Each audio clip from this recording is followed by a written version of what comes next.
Hello friends, welcome back to property show AP. ఇప్పుడు మీరు చూస్తున్న ఫ్లాట్ వచ్చేసి ఫ్లోర్కి ఒక్క ఫ్లాట్ వస్తుందండి. అండ్ ఫ్రంట్ సిట్ అవుట్ అయితే చాలా పెద్ద SIT out. And property location వచ్చి మురళీనగర్లో వస్తుందండి. ఆయుష్ హాస్పిటల్స్కి ఒక 1.5 కిలోమీటర్స్ డిస్టెన్స్ అయితే ఉంటుంది ఫ్రెండ్స్. ఇది టోటల్ ఫ్లోర్కి ఒక ఫ్లాట్ వస్తుంది. టోటల్ కార్ పార్కింగ్తో 2000 SFT ఉంటుంది.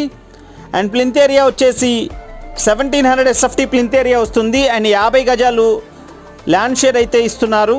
అండ్ దీని రేట్ అయితే 70 లక్షలు చెప్తున్నారండి. ప్రైస్ నెగోషియేషన్ ఉంటుంది ఫ్రెండ్స్. అండ్ ఇలాంటి మరిన్ని ఇంట్రెస్టింగ్ వీడియోస్ కోసం మన ఛానల్ని సబ్స్క్రైబ్ చేసుకోండి friends. Thank you so much.